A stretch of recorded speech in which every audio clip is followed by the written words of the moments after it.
Hello there, my very good friends. On today's Wrestling After News, wonky introduction, we're going to talk about the huge AEW name who seems to be a bit upset with his booking. A new AEW signing has been confirmed. An update on one of WWE's missing wrestlers. And an update on Gable Steveson's WWE status. I'm Adam Wilborn. And I'm Andy Murray. And this is the After News. Jeff Hardy's been on, and he's, how do you want to interpret this? I think it's a jab. Yes. I think it's a dig. That's what I read it as. But basically, he was on Instagram last night, and he posted a promotional card graphic for Dynamite. Right? Salty, this, wasn't it?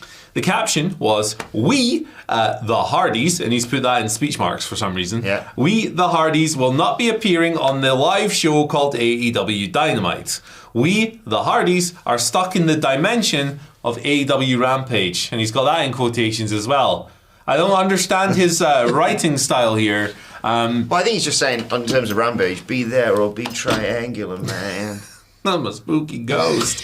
So Jeff hasn't wrestled on Dynamite since November. It was him and Matt and Brothers A against Action Andretti and Top Flight. They've since had 2 Rampage matches. The last one was on the 3rd of January taping, so last week. They weren't on last night's tapings. The show is, of course, usually taped on a Wednesday, airs on a Friday. They didn't have a match for this week's show. Matt has previously expressed a bit of frustration as well at how the Hardys have been booked in AEW on the Extreme Life of Matt Hardy podcast. One of the best podcasts out there. It's not ours. Every day we do this. The biggest podcast in the world. We did cover this a little bit at the time, but I'll just go over the quote again.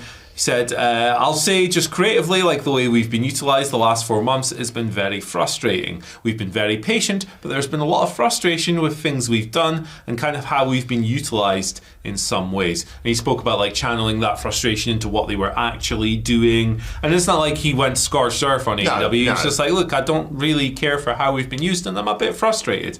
Jeff had a little follow-up to that. He uses the word dimension again. When I first came back, it was pretty exciting. I didn't know what was going to happen in the near future, but I think the last time I was in this extreme dimension of y'all's podcast, I said that in WWE I was a ghost just walking around backstage. Honestly, I kind of feel like that in AEW just because of not being involved in something cool. Now obviously Jeff returned in April, and that was after his DUI charges and the whole legal proceedings of that and everything else. What do you think? I sympathise with Tony Khan. What do you want from me, Matt and Jeff? They have some of the best tag teams in the world in AEW. You don't just get automatically to be booked on the biggest show of the week because your surname's Hardy. Yeah. You have to earn it, and for me, they haven't earned it. I have no desire to watch them right now. There's no intrigue right now. And even if they were going to be like, heel version of the Hardys, we literally have got the heel version of the Young Bucks on Dynamite, thanks. Yeah. I agree. I think that it's good for wrestlers who feel like they're not being used as well as they would like to be frustrated because that shows they've still got the fire in them, right? So fair play. I think that their comments on the podcast are very fair, and we did speak about that a little bit at the time. That being said, in many ways the Hardys are just the Hardys in name now, right? Even Scott says as much, and he's a huge AEW fan. Yeah, he loves them. He bought their T-shirt in AEW. Physically, they're just not what they used to be. Father Time comes for everyone in pro wrestling, and it has come for them, unfortunately. That doesn't mean that there aren't cool ways you can use them. Exactly. If they want to be like, hey, we've got this young tag team, we want to put them over a legacy team, boom, there's Matt and Jeff. You could do that. But I'm not sure if the Hardys in a featured spotlight position in 2024 is what's best for AEW. No, I think if you offered last week, they offered the option to AEW fans, would you like to see the Hardys just randomly show up and decide they want another run at the tag titles or a return for Private Party? Everyone's going the latter. Yeah, exactly. Younger team. Yeah. Their best years are ahead of them. I'm not saying get rid of them. I'm not saying never put them on Dynamite again. But you have to earn the right to be on Dynamite for me, especially in such a stacked division like the AEW tag team. I totally agree. Let us know down in the comments section below. Do you think the Hardys should be used more, less? Are they just perfect? Should they maybe go back to WWE for a bit? I don't know. Let us know. AEW also have signed a new talent, although I'm not sure how new news this is. It's one of those ones I think it's just could come to light, basically. Fightful Select were informed that several talent on the AEW roster were told that Queen Aminata, she of the brilliant performance against Mariah May, of course, last week, is signed to AEW. No word as to whether this is a full-time signing or like a tiered per appearance thing, because she's been appearing in AEW for over 2 years, of course. She actually picked up a win in September of 2022 on Dark when teaming with Sky Blue. Multiple wins in Ring of Honor as well. She's great. I didn't really know a lot about her, but I love seeing her in AEW and subsequently have learned. Major star, obviously, on the stand. I've confused myself there. I've gone to say standout, forgot to say it, and then I've put it instead of the word independent. A standout on the independent circuit. Fightful noted she'd been sidelined for much of 2023, said she'd come back healthier, and since returning on the 20th of December, she's wrestled 4 times for AEW Ring of Honor. A good get, this. Yeah, I think she's looked really good in those losing performances, like the Mariah May match. She's wrestling Shida on the Rampage this week, so she's going to do a good job there. Like, her selling was particularly impressive against Mariah, and then the comeback, like, the crowd were really into Queen Aminata in that performance. So, like, seems like a good signing for sure. Yeah, I'm conflicted only in...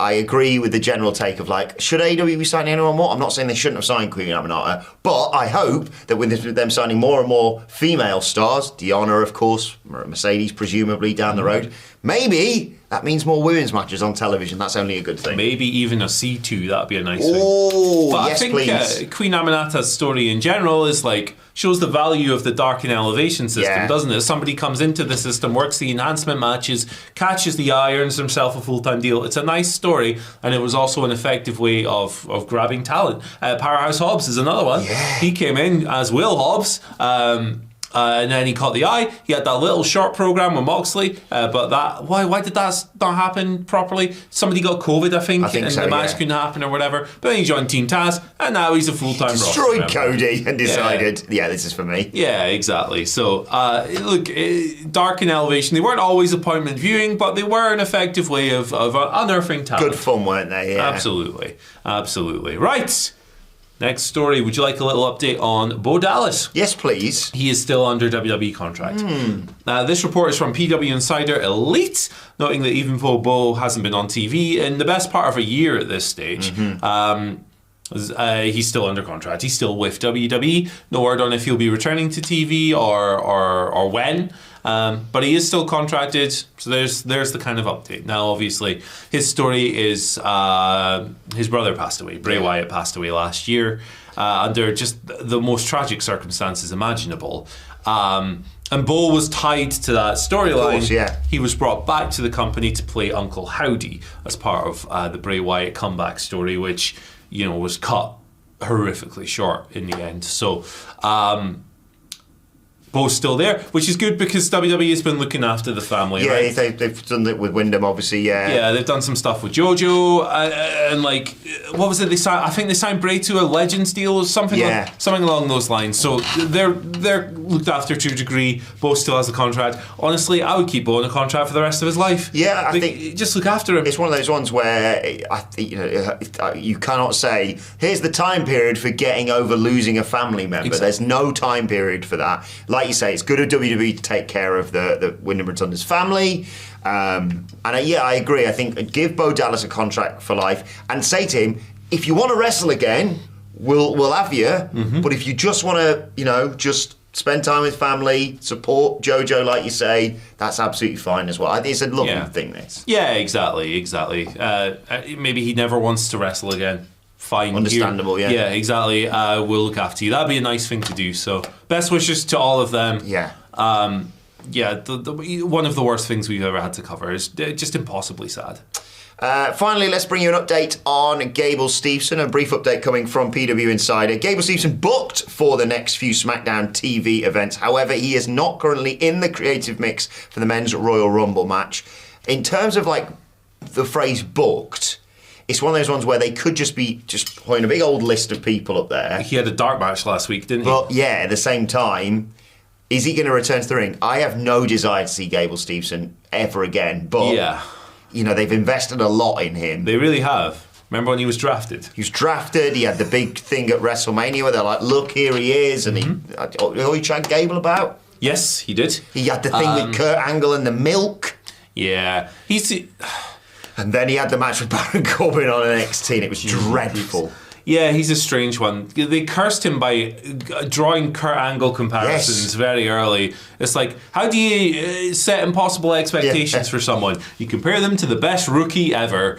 Cool. But look, the Baron, let's call it a spade a spade. The Baron Corbin match was rubbish, and it was nothing to do with Baron Corbin. He does a good job every time in that heel role. Steveson, anytime I've seen him on screen, I don't get the impression that he's going to be a big-time wrestling star. I'd like to be... aura. No presence, no charisma. Like, nothing leaps off the screen. He's a large guy. Yeah.